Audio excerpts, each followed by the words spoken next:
What's up, man? How you doing? I'm doing just fine. How are you guys? We're doing Living the good, man. dream. Good. Yeah. It's Yeah. so good to see you. It's been far too long. Yeah. It's We've been a long time. we've been working together for how long have we been working together? I know. 2019 was the inception Yeah. of all of it, I think. 6 years. Six Yeah, years. 6 years. 6 long, fruitful years. Mike, that was about the same time you and I started hanging out. Yes, it is. Yes, it is. You had just been hired as fine arts as director at as that your point. boss. Indeed. My, how the tides have stayed the same. Indeed. Much to my dismay. I can think of worse bosses. Yeah, me too. Me too. That's why I stuck with you. Yeah, fair enough. But it's cool to get to know you, Harris. It's really cool to meet a friend of Mike's. It's always good to hang out with some folk, Thank you, man. I really appreciate it. Yeah. Yeah, especially a blues dude. thank you. Thank you. Yeah, it was a funny little collision of worlds between me and Mike when we got together. And we had so many similar interests, but then he was like, "Yeah, I love jazz and classical," and I was like, "Oh, cool! I love blues and all this other stuff." And we could appreciate each other's, fascinations in our own art forms, and I don't know, it was just a lot came from that for us. Oh A yeah. lot of long conversations because I was kind of learning everything about all the stuff he was composing and arranging for, and then conversely, I could share so much about my musical preferences and experiences with him. Yeah, and we built a lot of guitars together. We did. Even down here, I think we built two at your parents' house back in the day. We did. Did in Virginia? Yeah, we did some Strat mod. Yeah. Yeah, we got really into all those antics during was that pre-pandemic? Pre-pandemic, yeah. Yeah. Oh, yeah. Okay. Wow, it's a trip down memory lane. It seems so far away, but also like so close. Yeah, it was yesterday. And it was 20 down the BC. street. It was right BC before COVID. Yeah, right? Yeah, that's how it goes. Yeah. Love that. No, that's cool, man. No, I'm excited to get to talk to you a bit. I'm excited to hear. But you said, by the way, that you were really excited to learn about all the stuff that Mike was putting together. Did you see Sixth Avenue? See 6th Avenue. Yeah, The the, new record. album came out. Yeah. Oh, you got yes. that. Yes, Yeah. yes, yes. Yeah, Yeah, I wasn't entirely sure what you were referring No, to. I was just trying to say, like, it's pretty Yeah, cool. I connected him with the artist, right?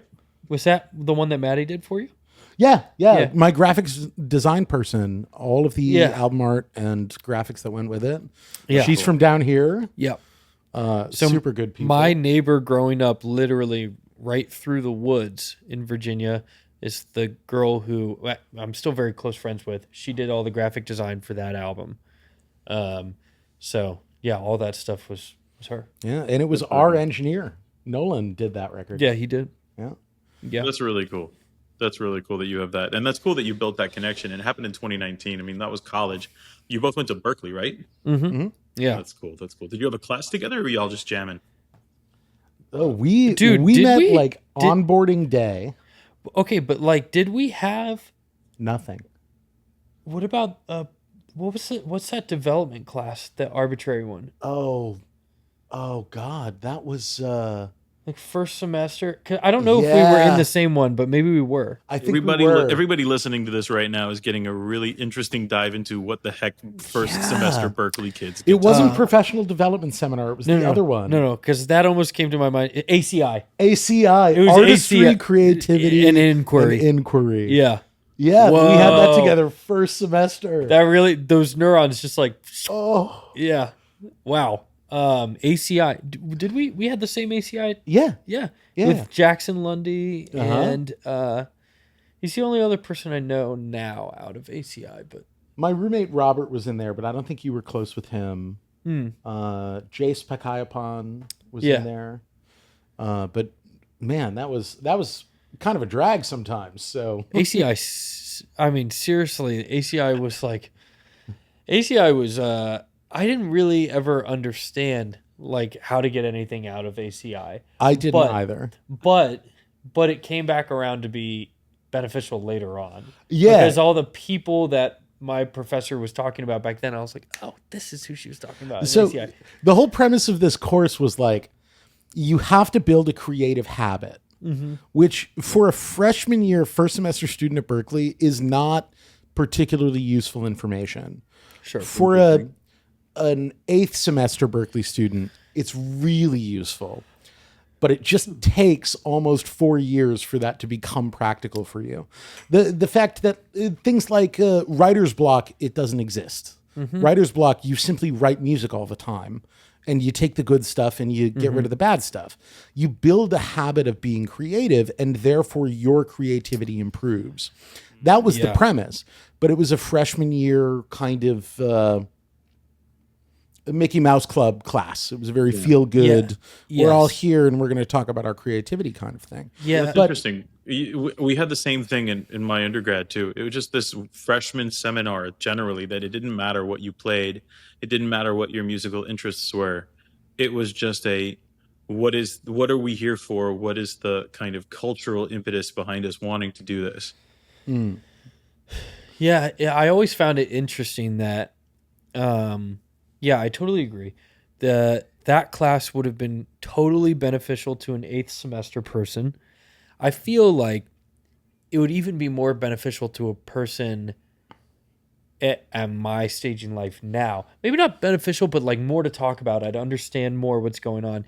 Like ACI is this class that offers like this broad spectrum kind of conversation about what it's really like to be full-time in music, and also like, part of my French, but just like you have to put up with, right? Yeah.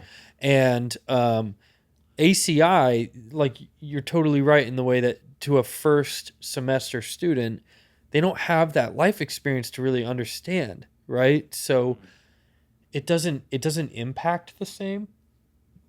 The way it impacts is, there's all this stuff I need to keep in mind for future purposes, but don't need to worry about right now. You know? But really I feel like ACI could have been something where, they talk about, here's how to do your taxes as a musician. Right. Here's how to sit in a room with a producer who's a stranger, and how to be, and this phrase you never stop hearing amongst the musicians who actually are well connected, how to be a good hang. How to be a good hang. And I know that phrase transcends and is all over, it's in every corner of social life for anybody. But in the musical world, they just talk about how to be a good hang in a session, at a gig, after the gig, hanging with the band, bonding with people in a way that gets you called back to the gig beyond your musical credentials. Everything is about the hang. At the end of the day, I've had so many professional experiences that I could have ruined opportunities I would not have today if I was not a good hang. Sure. Yeah. Well, it's so cool because in the world of, classical music, that does not exist. Yeah, sure. That does not exist. And it's so fascinating to hear in the world of rock, blues, pop, what contemporary music. Contemporary music, being a good hang is super important. Mm-hmm. And I actually think that makes it more relevant to business generally. Like, I had to get my MBA in the streets, and I got to tell you, like, the most unusual pieces of that whole experience was learning how not to close deals by closing a deal. It was learning how to close deals by being the guy who can hang out with the other folks who are making the deal happen generally. How to be the guy who gets to be in the room where it happens is because I can go play golf with these guys, or I could go. I had to pick up golf just to be a businessman. Mm-hmm. Well, I think it's in part because in contemporary music, we're saturated by people who could take our jobs tomorrow. If I'm not a good hang and I'm writing the charts for the band, there are 10 people who I know who can take my job tomorrow and would do it happily. Yeah. In classical music, I think there's so much more of an emphasis on the product and how the product is achieved. The virtuosity of the product. Yeah. Itzhak Perlman, there's nobody going to take his job because there's no one who can take his job. But it's the same thing with Hendrix. There's nobody who can play a solo quite like Hendrix. But will you hire someone like Hendrix, who's a really bad hang, who breaks up your band, who causes drama, before they're Hendrix.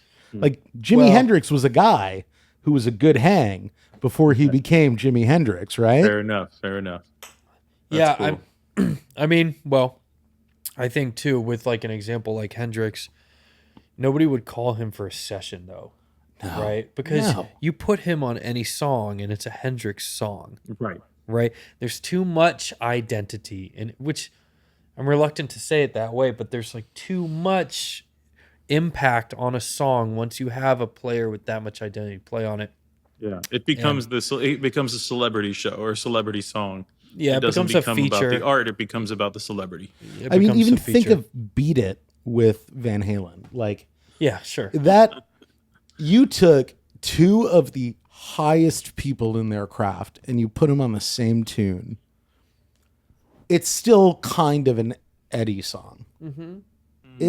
Well, I don't know about that. But Here we go. That's The crux of the fine. debate. Yeah. Let's I hash mean- this out. I'm going to give each of you a couple of pairs, pair of boxing gloves, and we'll just go from there. Let's get a You lot can of do that these in all this night. podcast Be here. careful. I Oh, hear geez. I actually hear you. I think it's a great example of like you do put a musician of of a certain status on a song, and this song maybe gets more propellants and like has a different lifespan than what other songs are probably going to have. Like that's undoubtedly that's a fact. You look at the record, Beat It stands out. Everybody knows Beat It. And that's for so many reasons, right? But like, that's also because of the convergence of the two artists in one room. Yeah. Right? So Yeah, the two for people sure. together say, let's do something that doesn't sound like the rest of the record, which had all of these beautiful lines and kind of slower grooves and pockets and long Yeah, bridges. it's one of Michael's best records. It's It's one it's of- beautiful. And when it's that's the dog that you give a bone. If you say Van Halen's going to join Michael in a studio, they're going to come up with something different, and Beat It was made. So I think it's really it's a both of them tune, and yeah, yeah. Talk I to me can a concede second. there. I want to go back to the hang situation real quick. Sure. So when you left Berklee, you ended Yes. up in you did end up in LA, right? Yes. So what's yes. it like to I mean, and that's got to be the place where being a good hang, it's like Sure. the world of hang out Yeah. there. Like nothing happens if you're not hanging out in LA. Yeah. Like talk to me about like as a musician, you made the decision to go for it. You made the decision to do it. What was it like diving into a pool head first? And I bet like did you have like a leg in there? Like did somebody open a door for you or did you just kind of go try and see if you could swim? Well, okay, so for the viewer, for instance, I went to Berklee from 2016 to 2020, by the way, for, just context. 2020 was the beginning of the pandemic. So my experience of trying to be a hang in LA was Super different. weird. It was so weird because, I mean, the whole industry for its entire life, I mean, in the center of Hollywood, you had all the people who had been hanging for 50, 60, 70, 75, 80 years in Hollywood hanging the same way. That's all changed now in 2020. So things change. You got to always, anytime I talk about being a hang in the pandemic, that is, that it's skewed. It's skewed. It's different than one would be a hang now. So, I go to LA. I did have some connections, not tons, but I had some. My family's not in entertainment, so they weren't helping me out with people that I knew. However, I had some really good friends who had lived in LA for a couple of years just before me, and I was about to be their roommate, right? But, I enter the pandemic and, different people in the house have different comfort levels with who's coming in, who's coming out, what events they're going to, what events, because we all remember the early pandemic days. It was, nobody knew anything and it was very temperamental and people were being careful. So I remember playing it safe, where I got invited to things and I said no and turned it down. And so I kind of look at that year as, maybe not something for anybody to study who's trying to get into entertainment right now. But for the most part, I had a very small amount of connections, right? I was not by any means, I didn't have a major manager that I knew. I didn't know a major booking agent. I didn't know a person who was the head of a label. I didn't even know a major artist who had been touring on a big scale. I was a really, really, really small fish in a giant pond, right? So that was the beginning of my career there. I had the music to help propel me, and I was very fortunate. I came out of college with no college debt, and that was a partial scholarship and then a family that was helping me through it. So I had a leg up there, there's an implicit privilege with that. And so I was able to like just focus on music coming out of college. And I had basically my relationship with people that I went to college with. That's what I had, right? So I exit school and I had students I knew, teachers I knew, professors, stuff like that, people who taught me, and then I had the people I was about to live with, live with me, and at the very least, they were providing advice to me on kind of on kind of how to live in LA via their experience. And my buddy at the time was one of my, still one of my close friends, Will. He had moved out there a couple years earlier. He had left college halfway through, and he was playing for a lot of artists at the time. And that was 2018, 2019 into 2020. And he had kind of done well. And, I show up to LA in 2020 being like, man, how do you do this? And he was like, the rules are different now, dude. Yeah. Things have changed. That's So interesting. so being a hang was something that I didn't really learn anything about until the world could hang again. Right. So in 2021 and 2022, where it really got easier and really like people were flying, venues were open, artists were on tour, you could take a vacation. That was really when I could test out this whole premise. So teaching, trying to learn how to be a hang when you spent 2 years being a shut-in is Well, that's not the interesting easiest too. thing. Yeah. Oh, that's interesting too, because I mean, part of being a good hang is not always being the guy at the center of the tension, right? So everyone always It talks almost never about, is. yeah, it almost never is, which is interesting because in most circumstances, when you're trying to be, somebody, being an extrovert is usually considered a good thing. It's usually considered a strong feature.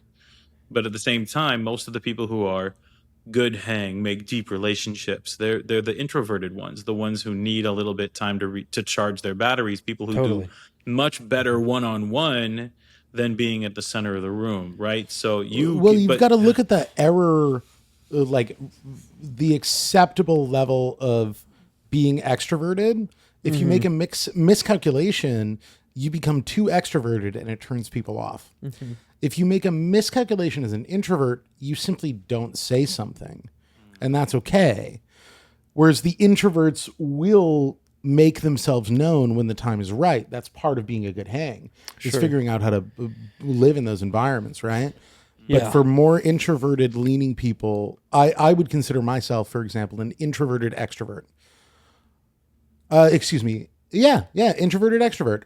I can go out and have a great time at a party, and I love being with people. But my time to recharge, my default, is being an introvert. I think Harry's is quite similar. Yeah, there's a Me? whole set of things. I don't know. I don't really understand the definitions fully, but I think I'm an extrovert. And at the same time, I really value time by myself. I don't really. Does that mean introverted? So extrovert? I think there's a different way to think about it. It's not so much where are you comfortable, but where do you get your energy from? Right. Yeah. Right. So in a group, are you expending your energy, or in a No. group, are you gathering energy? Ooh. I got to be honest. I think I do both. Yeah, and that's I think cool. I think I do both. That's the spectrum. Like for me, well, like I mean, Mike, you're talking about the errors of being an extrovert. Like if you're an extrovert, the miscalculations, you say something stupid and then everyone thinks you're an a-hole, right? Like that's Yeah. the story of my life, is trying to figure out how not to come off as an a-hole, because I get my energy from people. So when somebody is an introvert, wants to go, read a book, listen to music, practice their instrument and really just figure themselves out, feel their energy, their own energy out, and recharge and get their battery and get their energy going, and then they go out into the world and they can pretend, or not even pretend, but really truly enjoy being with people. But that's an expending of their energy, and that's an expending of their things. Like that's partially you, I think, based on what I know about you. 100%. I mean, I chose a line of work where I write music for a living, so I sit alone a lot and I write music. I also conduct ensembles, which is a collaboration, and I feed off of that in a really different way. Producing records is always a collaboration, and I feed off of that in a different way. But the thing that takes up most of my time in my life as a composer, arranger, conductor, producer is sitting alone with a piece of staff paper. Right. That is my recharge. Interesting. I do that to go out and have that great time with great people, which I really enjoy. So it's not a preference problem for me. I love when I have the energy to be in a really high energy environment and be a part of that. Yeah. It just takes time away from me to reach that level, to fill up the tank. Guitarists are the same way, right? I mean, guitarists, you practice the instrument for yourself for hours and hours and hours. Like the question is, when you're on stage and performing, are you putting your music out, or are you letting people in? Like, how does that change for you? Well, I think guitar players, they have the same variance in personality. So like in the same way that you talk about introvert, extrovert, you have guitar players that maybe, I know guys who don't maybe practice their instrument too much, right? And then you put them in front of a crowd, you give them their instrument, and they are stretching their legs on their instrument, trying new stuff, super comfortable. You'll see them laugh at themselves in their solos. That's an extrovert on the guitar. That's an extrovert on the guitar because they're getting all of the influence there. Now, feeding off the energy of the audience. 100%. For me, it's like I'm a bedroom shut-in, play for 6.5 hours like a crazy person till my fingernails fall off, and then I'm prepared for my show, and then I'm not really absorbing anything from the crowd. I go in front of the crowd and I give them this. You bring them into what you do. Exactly. I try to get the concert or the room to feel like my bedroom, and that's really like something I do think about. Yeah, seriously. Yeah, me too. Like I have a therapist who tells me that sort of thing. She's like, "Well, if you have anxiety on stage, blah blah blah, you need to make the room your bedroom." And so I'm like, okay, so how do I do that? So like literally a lot of the times we put a rug on stage, we put a lamp on stage, we get everybody comfortable, Yeah. I'm there, getting a lay of the land before the crowd comes in, a long sound check. I got to really make sure I'm comfortable on that stage. You get your grandma on tour coming to the stage with chocolate milk and Rice Krispies, Exactly. Make you feel like you're in your basement as a child. For me, it's like, and that's a hard process, honestly, because the extrovert on guitar can hop from city to city and just be like, blah, blah, blah, and regurgitate beautiful stuff, and for me, it's like, I got to try to make every venue feel like I've been playing here for 20 years. So I feel really comfortable. And when you achieve that, though, you get something really special. Well, I think that's the point of an intimate show, right? That's the point of and that's a whole different kind of fandom, right? When you've got Taylor Swift and Doja Cat and all these big name artists out there doing these massive shows, there's nothing intimate about that show.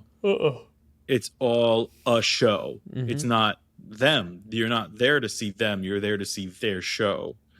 Like, how do you get a following of intimate people? Like, that seems to take a lot of time and a lot more investment than putting together a big show and selling the show, right? That's almost like selling yourself as an onstage good hang. Sure. I mean, I think the good hang thing, to go back to that, at a show, I don't know how I would display being a good hang at a show, but I think where the hang is really important when you talk about a show It's networking. is networking, and I think it's after the show, right? So for me, it's literally like, let me buy my band members drinks, let me talk to all of their friends, let me be fully interested in their lives, let me talk to every person who wants to talk to me after the show and shake hands. The last show I played was on a Monday, like 4 weeks ago in LA. We sold out this spot. It's a real like blues saloon in LA. There's like 400 people in there shoulder to shoulder. And it was great. After the show, I made sure I talked and talked and talked to every person until that was the reason why my voice was gone. And, I think the hang thing really matters because you listen to these artists, we all idolize these artists like these amazing monsters, titans of our generations and generations before. You have people like Bruce Springsteen and Jimi Hendrix and all these guys, and you always hear people saying, yeah, but I saw him when there were 35 people at this spot in a dive bar crap hole in the middle of nowhere, New York City, and nobody else was there, and I saw him alone, and it was awesome.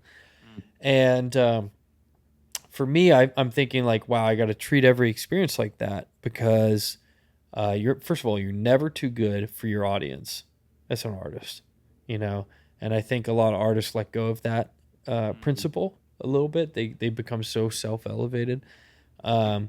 But for me, after the show, I wanted to talk to every single person who bought a ticket, right? Because all these people bought tickets and they spent money that they worked for to be there. So for me, being a good hang was I'm going to appreciate their dollar and I'm going to talk to them all. When we ran out of merch, this one guy was like, I really want a blues band hat. Where can I get your blues band hat? And I just gave him the hat I was wearing. And I was just like, take this. And he just took, I didn't pay, sell it to him. And he just left with my hat. But I bet you he told like 100 people that story. Yeah. I have no idea, but I know he loved it. And for me, for the person, like I put my name on the merch, so I have no problem getting more of it. None of it's that personal, These are for other people. Like, it's literally for other people. The show was for other people. My music is for other people. Like, the tickets are for other people. So if somebody wants the hat I wore on stage, I'm just going to give it to them. And then that's the hang part to me, Yeah. Definitely. I mean, that's the intimacy. Sure. Right? Like a good hang means, do I know this person well enough that I could count on them for something real? Sure. Yeah. Yeah. That speaks true both in kind of the LA community at large, which is what we're discussing, but also where it started in contemporary music in general. Being a good hang is listening to the people around you, caring about the people around you, and genuinely presenting that kind of interest in someone. Yeah. You'll always get the call back if you show up on time, you play the gig right. If you're good, you have to be good. None of this counts if you're not good to begin with. But the extracurriculars, the hang is, are you a good person? Yeah. Is it clear that you're a good person? Yeah. Are you willing, when you're talking to someone, are you more interested in what you want to tell them or what they have to say? People are super perceptive to that, especially in jazz music, but I believe it's true in like the hardcore blues scene too, like outside of the pop thing. If you don't appear to be a real genuine person, people can't trust you, even if you do everything else right, even if you always show up, and even if you play great. You have to be real with people. Sure, I think it expands to all genres now. In some ways, I think jazz and blues and hip hop were like kind of for a long time kind of the I don't know, I don't like this term, but it was like where the artsy fartsy feelers of music went to, because they were like, these people have something to say. It's real, right? This is real. And I think we're dealing now with genres that all want to make people feel that way. And we're also dealing with the smartest listener base that music has ever had. Like, The most informed, the We have most musical, brilliant. the most educated, the most informed, the most musical, the most having the biggest access to repertoires of other music. Like, that crowd is new to the music industry. Because before it was curated by like these record labels, right? Sure, or it could just be the town you grew up in, right? Yeah, and what's on the radio in your city? Yeah, exactly. And what do your parents listen to? What do your coworkers listen to on a job site? Like, we now have access to any kind of music we want on demand, and we're often exposed to, through social media, kinds of music that we never would have been exposed to before. Within our bubbles, you see something on Instagram, on TikTok. Oh, I like that. Let me look into that. Let me see who Doja Cat is. Like, I dig that song. That's really cool. And like, film scores and movie scores have found a new life through social media. That's cool. Yeah, I've seen that. That's pretty sweet stuff. Yeah, like they become. I think of the show Succession. For anybody who hasn't seen it, it's about a billionaire family who runs a big media organization, and the theme from Succession is used online to represent that kind of culture, this kind of quiet luxury, ultra wealthy, cutthroat culture. The music has taken on a life of its own. And now people are more informed about that music and the music that inspired it than they ever would have been 30 years ago, even 15 years ago. Yeah. Fascinating. Yeah, and I will say, like, years ago, I do think jazz had this, and I still think in a live context it still has this, but for the longest time, like, if you think about the time where Sinatra was on the radio, right? That was some music you could run into easily, right? You had to click on a radio, you would hear stuff like Sinatra, other big band, really popular stuff, which of course carries a big foundation in jazz, obviously. You listen to Sinatra, you think they're the same thing. Nowadays, people will say jazz, Sinatra, same. But when Sinatra was around, he was a pop star. Yeah. He was distinctly not a jazz artist. He was distinctly a pop he was star. a saloon singer. And a crooner. It's a totally different genre. And crooners are kind of like bygone, but also kind of coming back right now, which is really cool. But I mean, Bublé was our childhood, basically. He was our childhood crooner. But like, they come back in waves, though, right? So it's only a matter of time until somebody tries to recreate boy bands in the 2020s or the 2030s. 2030s. It always takes 30 years. We're on a 30-year cycle. I swear, you can look it up. It's without fail. It's a whole 30 generation. years. Yep.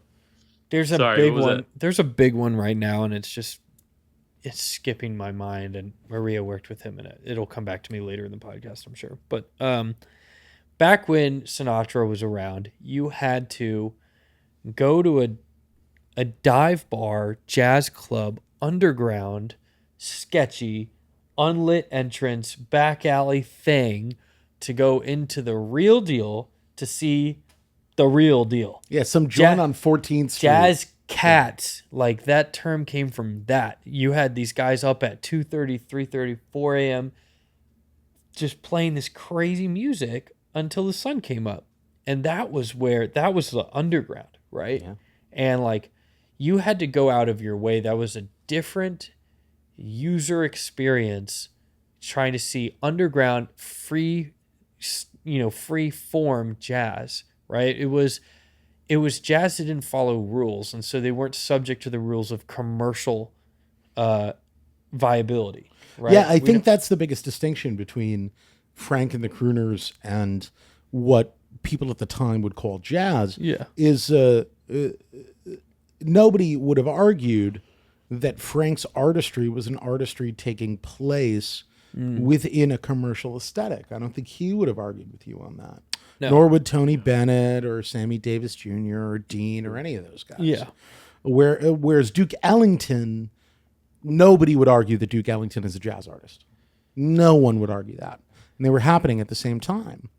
But the crooner style fit into this pop box. But as that's happening, Coltrane is playing in basements on 14th Or Street. Donny Hathaway, Yeah. basements on 14th Street. Donny Hathaway is a great example of somebody who was definitely studied by people like Frank Sinatra. Oh, for sure. He kind of had that jazz band behind vocal top line, popularized top line style, but he was still basement dwelling jazz cat, kind of deep cut type. Highly connected to the tradition. Yeah, absolutely. Whereas Frank was connected to the tradition in a different way. And I think if you look at someone like Frank Sinatra versus Ella Fitzgerald, Ella, in her time, was considered a jazz musician, and she is today. She, for some reason, was more connected to the tradition, therefore more accepted by the community around it. Yeah. Whereas nowadays, if you want the best interpretation of a jazz standard, you listen to Frank or Ella, because they deliver it in a way that is so expressive, but so clear and unembellished, but interesting and musical. They find themselves now, Sure. however many years later, being the pillars of this movement. Yeah. Even though one of them was not deeply connected with the movement at the time. Yeah. And the movement itself would have rejected. Mm-hmm. I mean, I love me some Ella, and I love me some Frank, but I'll tell you, there are some new artists there, and you were just talking about the crooners are coming back. Yeah. And it's not just the male artists, it's also the female artists. I mean, one of my new, real deep fandoms is the Samara Joy fandom, right? Yeah. The one where she's like, they're calling her the new gold standard in jazz vocals. And it's Have you heard really the cool. record that came out on Friday? Hers? Hers. She just put out a single. Yeah, I've been at a wedding all weekend and it's Monday, so I have not heard it yet, but I am excited. It's really good. It's really good. I know. It's right there on my listen list tonight. But it's going to be really cool. No, but I got to see her. She was coming through Berklee actually a couple months back.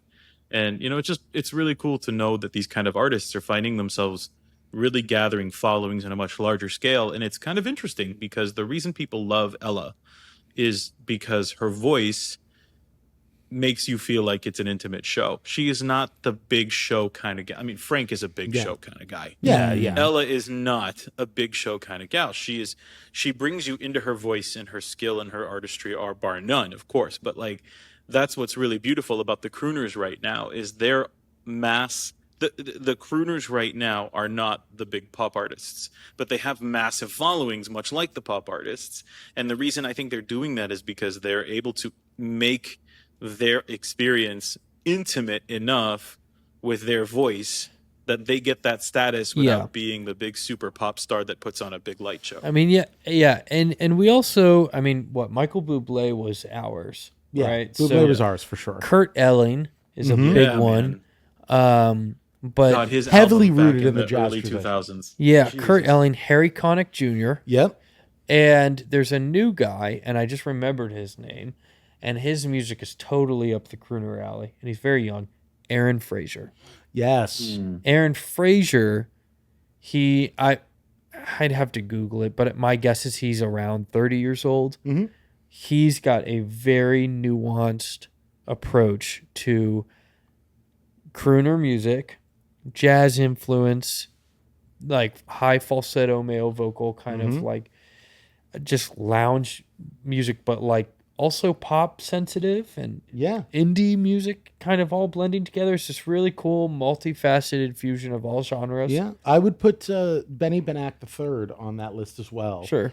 He's a trumpet player and singer who often plays, whether it's combos or big bands, firmly rooted in the jazz tradition, but obviously heavily influenced by the crooner style. Totally. And The pop new music. Chet Baker. Yeah, and he's really wonderful, and he's a really, really wonderful human being and just a great guy, but just tremendous trumpet player, tremendous vocalist, great soloist, killer improviser. Just hopefully will be for this generation what Bublé and Harry Connick Jr. were for generations past. Sure. I mean, thinking about yourself as an artist, how does that affect your trajectory? Do you have any desire to be that big as a musical persona? I mean, everybody goes at being a professional musician. I'm sure your family assumed that you were either going to be the next big thing or you weren't going to be anything at all, right? Like there's no middle ground for most people who don't live in this world. Well, the desire to be the big thing is a great natural propellant at the very beginning of your career. And everybody has to have that self-belief to get off the ground and to like learn to literally fly on your own. But I think something that comes as you get older and as you gather a lot of experience, and it's not the light being snuffed out inside of you, you just start to define what you want out of it. And for me, my thing is not, I want to be the size of the next John Mayer. I mean, that'd be cool. That'd be super cool. But, I don't know. I would much rather make sure that I'm servicing my audience the way that they deserve and the way that they are looking to be, serviced by the artists that they follow. I really want to stay genuine and true, and I never want to sell out. So if that means that I stay, and sell out's a really broad, washy term. There's a lot I'm sure we can unpack there. But like for me, it just means doing stuff that is just true to me. Sell out doesn't mean make a pop song, right? Because there are people where pop music is natural to them. So I was going to ask you, like, what do you mean, like, sell out? Like, what does that look like to an artist who's trying to stay true to themselves? I don't receive pressure well from A&Rs and label people who say that they want me to do a certain anything for it to be marketable. I just am never going to answer to that. And I've gotten it from people, and it does not work for me, right? And a lot of it's just me not being told what to do musically. It's just not something I do. Because for me, music creation is so emotional, right? To take in any sort of demand and to try to like turn that into something that's emotional, it's just not gonna, I can't manufacture anything genuine in that way. And if I'm not making music genuinely, then I'm not making art at all. Yeah, what's the point? And that's just my opinion, right? There are other people. Sorry. No, go for it. Yeah. No, I mean, I just like, I get that, but like these A&R people are approaching you and they're potentially saying things like, here's what I think we should do, and here's what I'd like you to record you doing, considering you want to be more marketable, right? Isn't that the ultimate goal of being a professional musician? You got to pay your rent, right? And you got to pay groceries. Maybe you want to have a family and you want to be able to support that with your art, but that's the same conversation. How do you do that without selling out, right? I think it comes down to your goal. What is your goal? Because if your goal is to pay rent, don't be a musician.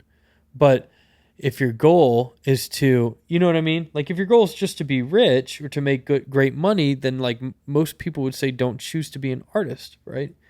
If your goal is to make art that... I'm going to disagree with you, but keep going. Okay. If your goal is to make art that feeds your soul, and if your goal is to speak to thousands with something that resonates to people, then be a musician. So for me, I find that the goal, people will say, do you want something that's commercially successful? Yes. And they stop the conversation there. You have a lot of artists in today's day and age that they have a commercially successful hit, but it's commercially successful for 1 year. And then they disappear forever and ever. It's the one-hit wonder. And then you have somebody like, you have a band like Turnstile or Tame Impala, and you have these guys that made bedroom records for 20 years until the world caught on. Right? They were willing to grind it out because they didn't take the influence of, what's going to be most marketable. They made stuff that was just really niche and specific to them until the current, brought enough caught up to them. So for me, I'm strictly interested in a slow burn. A hit to me, would be awesome. But I'm not interested in this overnight success because you lose things as quick as you get it. So for me, that's my personal belief. So I love that. Yeah. I really do love that. But let me ask you if I can wind it back and bring in this piece that you mentioned about the fact that today's listeners have so much more access to music, that there is so much more nuance in the audience now, right? This is not the kind of thing where music was restricted by the people who chose what to play on the radio or the record labels chose what to release. This is kind of a question of now in an age of hyper-informed audience members and listeners, do you think someone like Tame Impala could have gotten famous the hell of a lot more quickly? And not only that, like those guys made bedroom albums. They probably lived in a 1-bedroom house. Like the point is that why do we have to live in this world? Especially now that we're nuanced, especially now that we're an informed audience. Well, why do we have to live in this world where in order to be a truly brilliant artist in and of yourself, that means you also have to be poor? Like why does that have to be that way? Great question. I have a lot of ways I'd love to answer that. Hit me. We don't have to be, but we are living the world where being a bedroom artist doesn't get you very far because of the value that is placed on a stream via a company like Spotify. And like, this is not me trying to get into a conversation where we like I'm not trying to say dismantle and topple the billion-dollar industry that is Spotify, because at the same time they break artists. So I get that, right? But like, you have fractions of a penny attributed to somebody who came out of their way to listen to an artist who's really obscure. And that's per stream, right? So if artists actually earned what their value should be, via a streaming platform, you'd have bedroom artists who actually can pay rent, right? But instead, you have people who get millions and millions and millions of streams who still need to work day jobs. So I would argue that the powers that be, i.e. Spotify, basically keep independent artists away from making any sort of livable money from a regular release schedule. That's the first answer to that question. Secondly, a person like Tame Impala would still be successful in our listener base in the world that we live in today, because I think part of an intelligent fan base means a fan base that can detect things that aren't genuine. And I think that's what we're running into right now. People are so smart, but people are also incredibly emotional. And like, people are smart enough to do, several things. Say you click a song and you say, okay, I love this song. It made me feel something. Let me read the credits on Spotify. Okay, 9 writers. Okay, they're still going to be like, well, I love this song. It's awesome. It's on every playlist I love. Still love it. If you click a song and you're like, I love this song. It made me cry in my car. I'm so emotionally connected to it. Let me click the credits. No writers, just the artist. Tame Impala's the only guy on there. Yeah. Then you look at the song and you go, damn, I feel something different now, because this is an emotional lived experience this person is just reflecting onto his instrument before we get to hear it. And right? I think that's why Billie Eilish and Phineas were so successful together. Totally. It was Insular, so clear small, that it was genuine, nuclear, because it was coming from a brother and sister. It was helping each other tell a story. And I think we live in this world where there's so many artists. I don't think too many. I'm not going to say too many, but just so many. There's millions of artists that are making millions of songs, and there's so much good stuff. We have such a saturated market. And this is where I'll actually give a little benefit, like a little bit of praise to Spotify. If it weren't for a company like Spotify, there wouldn't be a way for all of these people to be discoverable. Right. So that is great, and I wholeheartedly appreciate that feature of modern streaming. However, the only thing at this point in time in music that differentiates one artist from another is their emotional impact on the listener. Mm-hmm. And I think we have these super viral hits. You have these super viral artists that are getting massive on TikTok, then their song drops, billion streams, and it's awesome. But tell me about the emotional longevity of a song that was discovered on TikTok, right? On a platform predicated on short synapse and satiation, of a generation that kind of, treats social media like a response to their ADHD. Yeah, and the attention spans are diminishing by the minute. Yeah, and they're diminishing. So, like, what's the one thing that that differentiates one artist from another? It's the emotional impact. Mm-hmm. It's what you feel from somebody. And if you listen to an early James Taylor record or a Van Morrison record or a Jackson Browne record, and you hear that this person was really distraught, and the song was the last line of defense between them being irreparably sad over a situation, you know, and then they release it to the audience, and the world feels that. That song lives on as a major hit. That's how you have these iconic major hits that any cover band can pull out at a bar, and everybody's going to spin around in their bar stools and start singing the words to it. And I think of someone like Carole King, 100%. was a career songwriter. Her job was to write songs for other people. 100%. But half the songs from Tapestry are a hit because of the record Tapestry. Things like You've Got a Friend, So Far Away, Home. These songs that are so genuine and so real. And why well delivered by Carole King, who was not, by her own admission, cut out to be an artist. That's why she kept her songwriting career alive. Yeah. But we connect, the audience in general connects with her recordings of those songs. Sure. Because they're so real. And that Sure. record is still a hit today. Tapestry is still on the top, 50 list of best contemporary recordings of all time. On every single list, you will not find Tapestry omitted. This is a perfect opportunity to remind anybody listening, if you're looking at applying to college soon or have somebody in your life who is, CommonTime Pathways is the place to help connect you with your dream programs, get you that scholarship to keep playing your instrument in school, whether you want to major in music or major in economics and keep playing the clarinet. We can help you find the right place. If you are picking a career in the creative industry at all with the motivation of money first, you are not the person who's going to be tapped for their creativity, and therefore you will not be the person that makes the real money.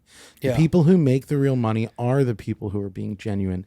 Even Taylor Swift, the richest musician alive right now, I do believe she's being genuine in what she's saying. No, of course. People can tell.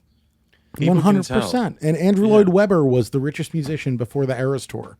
He's being real, right?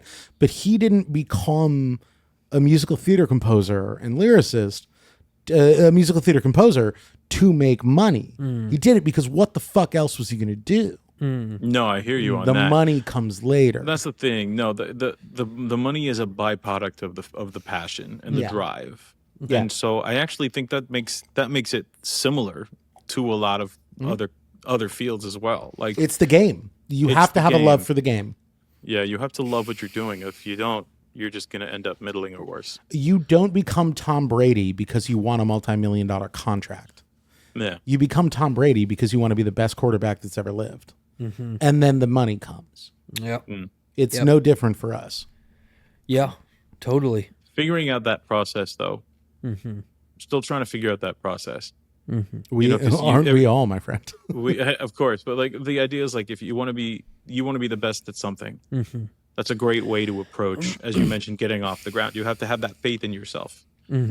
But at a certain point, there is a moment when a lot of your friends, for example, you said they work at Starbucks. They have other jobs right now because they've got to pay a bill, right? And so figuring out how to balance that as an artist, as a musician, is very different from being an accountant. Because you can say you want to be the best accountant in the world, and that makes you open up an accounting firm, and you make more money than an accountant because you own an accounting firm, right? So what does But it you're mean? still grinding it out. If you're opening your own firm, you're still finding money to do it. You're finding that's people passion, to support 100%. you. Yeah, it's But not if you're a that middling different. accountant, hang on. But if you're a middling accountant, or even, God help me, a poor accountant, which I'm sure we've all met in our lives at one point, you're still making almost a six-figure salary every year.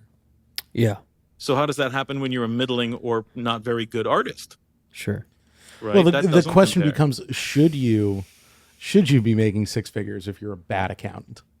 Well, That's a So- whole other- That's what. that's a whole well, other okay. podcast, So bro. to use the good bad term with minimal definition, like we just broad brushstrokes use those terms real quick with artists when it comes to artists.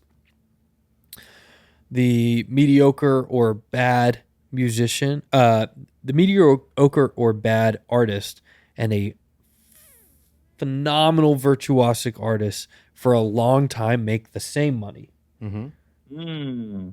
For like most of it, they make the same money. That's the thing. And I think, one thing that they don't teach you at school and that you don't learn unless you're in the field, out in the real world, is how much success comes from just the waiting game. People think it's all about who you know, and that is true. But I find that the music industry and the difficulty that comes with it is kind of a filtering process. And the people that did really well stuck around the longest. It's really just a marathon that you have to be willing to run. And I know mediocre musicians, which like I'm even like reluctant to use that term because I don't want to deem another creative person mediocre in my scope because they might be really good in somebody else's. They might not have found what it is yet. Yeah, they might not have found what it is yet. So I'm just using the broad term. I know mediocre musicians who are probably bound to do well because they found their niche. They found, where they really fit into the music industry and how they can offer service to other people. And so I do think for a long period of time, you're like bad musician and you're amazing musician, or artists, I should say. They make the same amount of money for a long, long, long time. And where the good musician or the good artist really kind of breaches through that next barrier is the way that they speak to their audience. And the intangible luck that is required to even get there is pretty high. You need a lot of it. So like this is what we were saying earlier. You need a door kicker in your life to help you expand an entry point into the career that you're trying to get to. And a lot of the music industry comes with that networking and that hang where you have to just know the right people to say, hey, you know what? I have this event and I have an open slot for a new artist to play it. Why don't you come in and play a set? Are you guys any good? Can you do this? We have 300 people already who bought tickets, right? These are the sort of events like showcases that a lot of people kind of try to find their way into. And that's where being a good artist or a bad artist is going to make the difference for you. Because if some guy says, hey, I'm the door kicker for your career, I have a headlining spot at this, artist showcase in LA. It's a local thing. There's 350 people. Or I have a slot at a festival. If they give it to an excellent act who's extremely talented and they really have honed their craft and they get in front of 300 people, that's 300 new fans. If you have a bad act and a bad artist who hasn't honed it, they might be a great musician. They might not be a great performer yet. They get in front of an audience that's not ready for it and say they flop their show. That's 300 people who are never going to buy a ticket ever again. And so like the margin for error is tiny when you play in front of people because you can have this super positive impact. You have a great show. These are 300 people that are never going to miss another show, always going to come back.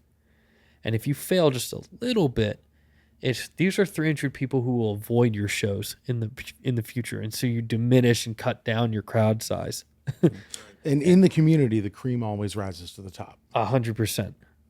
Always. So, to answer your question, I think like it's really hard to differentiate between a good artist and a bad artist in an early career stage because so much of it is leveraged on luck and connections. And like to get back to the whole thing, it comes down to who you know. Everything comes down to who you know. So you can be a good artist and a bad artist, and it's going to come down to who you know.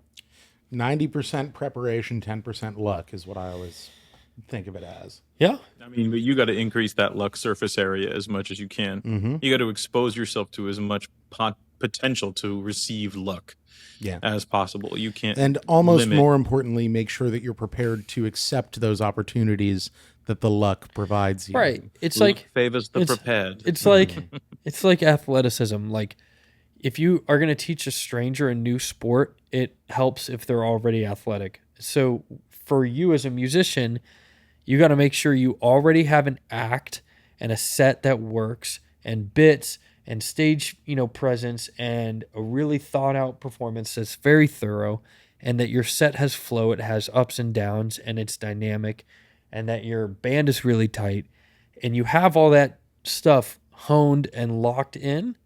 And then when the luck just strikes, you're prepared for it. Yep. Right? Because if you get the luck and you don't have any of your ducks in a row, then you're screwed.